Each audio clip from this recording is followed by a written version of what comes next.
37 സങ്കീർത്തനം. നീതിമാനും ദുഷ്ടനും. ദുഷ്ടരെ കണ്ട് നീ അസ്വസ്ഥനാകേണ്ട, ദുഷ്കർമ്മികളോട് അസൂയപ്പെടുകയും വേണ്ട. അവർ പുല്ലുപോലെ പെട്ടെന്ന് ഉണങ്ങിപ്പോകും, സസ്യം പോലെ വാടുകയും ചെയ്യും. ദൈവത്തിൽ വിശ്വാസമർപ്പിച്ച് നന്മ ചെയ്യുക, അപ്പോൾ ഭൂമിയിൽ സുരക്ഷിതനായി വസിക്കാം. കർത്താവിൽ ആനന്ദിക്കുക, അവിടുന്ന് നിന്റെ ആഗ്രഹങ്ങൾ സാധിച്ചു തരും. നിന്റെ ജീവിതം കർത്താവിന് ഭരമേൽപ്പിക്കുക, കർത്താവിൽ വിശ്വാസമർപ്പിക്കുക, അവിടുന്ന് നോക്കിക്കൊള്ളും. അവിടുന്ന് പ്രകാശം പോലെ നിനക്ക് നീതി നടത്തിത്തരും, മധ്യാഹ്നം പോലെ നിന്റെ അവകാശവും. കർത്താവിൻ്റെ മുൻപിൽ സ്വസ്ഥനായിരിക്കുക, ക്ഷമാപൂർവം അവിടുത്തെ കാത്തിരിക്കുക. ദുഷ്ടമാർഗം അവലംബിച്ച് അഭിവൃദ്ധിപ്പെടുന്നവനെ കണ്ട് അസ്വസ്ഥനാകേണ്ട, കോപത്തിൽ നിന്ന് അകന്നു നിൽക്കുക. ക്രോധം വെടിയുക, പരിഭ്രമിക്കാതിരിക്കുക, അത് തിന്മയിലേക്ക് മാത്രമേ നയിക്കൂ. ദുഷ്ടർ വിച്ഛേദിക്കപ്പെടും. കർത്താവിനെ കാത്തിരിക്കുന്നവർ ഭൂമി കൈവശമാക്കും. അല്പസമയം കഴിഞ്ഞാൽ ദുഷ്ടൻ ഇല്ലാതാകും. അവൻ്റെ സ്ഥലത്ത് എത്ര അന്വേഷിച്ചാലും അവനെ കാണുകയില്ല. എന്നാൽ ശാന്തശീലർ ഭൂമി കൈവശമാക്കും. ഐശ്വര്യ തികവിൽ അവർ ആനന്ദിക്കും. ദുഷ്ടൻ നീതിമാനെതിരായി ഗൂഢാലോചന നടത്തുകയും അവൻ്റെ നേരെ പല്ലിറുമുകയും ചെയ്യുന്നു. എന്നാൽ കർത്താവ് ദുഷ്ടനെ പരിഹസിച്ച് ചിരിക്കുന്നു. അവൻ്റെ ദിവസം അടുത്തെന്ന് അവിടുന്ന് അറിയുന്നു. ദുഷ്ടർ വാളുരുകയും വില്ലുകുലയ്ക്കുകയും ചെയ്യുന്നു. ദരിദ്രരെ നിലം പതിപ്പിക്കാനും പരമാർത്ഥ ഹൃദയരെ വധിക്കാനും തന്നെ. അവരുടെ വാൾ അവരുടെ തന്നെ ഹൃദയം ഭേദിക്കും, അവരുടെ വില്ലുകൾ ഒടിഞ്ഞു പോകും. അനേകം ദുഷ്ടരുടെ സമൃദ്ധിയേക്കാൾ നീതിമാന്റെ അല്പമാണ് മെച്ചം. ദുഷ്ടന്റെ ഭുജം തകർക്കപ്പെടും, നീതിമാനെ കർത്താവ് താങ്ങും. കർത്താവ് നിഷ്കളങ്കരുടെ ദിനങ്ങൾ അറിയുന്നു, അവരുടെ അവകാശം ശാശ്വതമായിരിക്കും. അവർ അനർത്ഥകാലത്ത് ലജ്ജിതരാവുകയില്ല, ക്ഷാമകാലത്ത് അവർക്ക് സമൃദ്ധിയുണ്ടാകും. ദുഷ്ടർ നശിക്കുന്നു, കർത്താവിൻ്റെ ശത്രുക്കൾ പുൽമേടുകളുടെ തഴപ്പു പോലെയാണ്. അവർ മറഞ്ഞു പോകും, പുക പോലെ മാഞ്ഞു പോകും. ദുഷ്ടർ വായ്പ വാങ്ങിക്കും, തിരിച്ചു കൊടുക്കാൻ അവർക്ക് കഴിയുകയില്ല.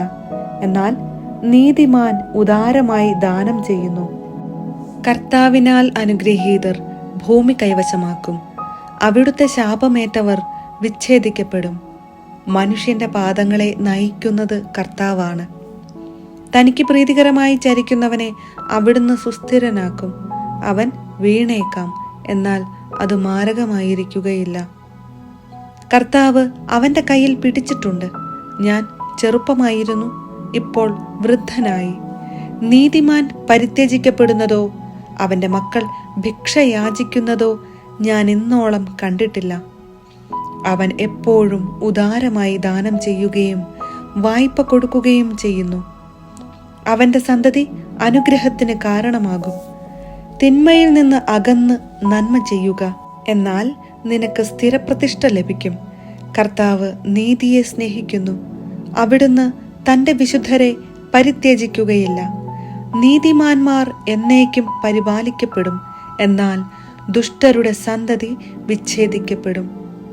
നീതിമാന്മാർ ഭൂമി കൈവശമാക്കും, അതിൽ നിത്യം വസിക്കുകയും ചെയ്യും.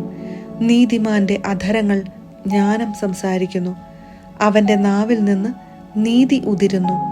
ദൈവത്തിൻ്റെ നിയമം അവൻ്റെ ഹൃദയത്തിൽ കുടികൊള്ളുന്നു, അവൻ്റെ കാലടികൾ വഴുതുന്നില്ല. ദുഷ്ടൻ നീതിമാനെ നിരീക്ഷിച്ചു കൊണ്ടിരിക്കുന്നു, അവനെ വധിക്കാൻ തക്കം നോക്കുന്നു. കർത്താവ് അവനെ ദുഷ്ടന് വിട്ടുകൊടുക്കുകയില്ല, ന്യായവിസ്താരത്തിൽ കുറ്റം വിധിക്കപ്പെടാൻ സമ്മതിക്കുകയുമില്ല. കർത്താവിനെ കാത്തിരിക്കുക, അവിടുത്തെ മാർഗത്തിൽ ചരിക്കുക.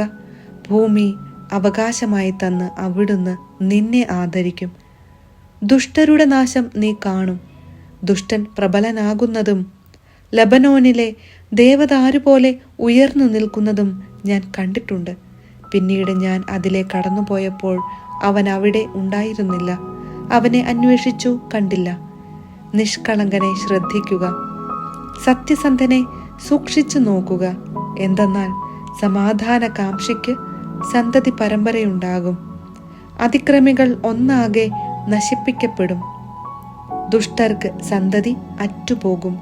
നീതിമാന്മാരുടെ രക്ഷ കർത്താവിൽ നിന്നാണ്. കഷ്ടകാലത്ത് അവരുടെ അഭയകേന്ദ്രം അവിടുന്നാണ്. കർത്താവ് അവരെ സഹായിക്കുകയും വിമോചിപ്പിക്കുകയും ചെയ്യുന്നു. അവിടുന്ന് അവരെ ദുഷ്ടരിൽ നിന്ന് മോചിപ്പിക്കുകയും രക്ഷിക്കുകയും ചെയ്യും. കർത്താവിലാണ് അവർ അഭയം തേടിയത്.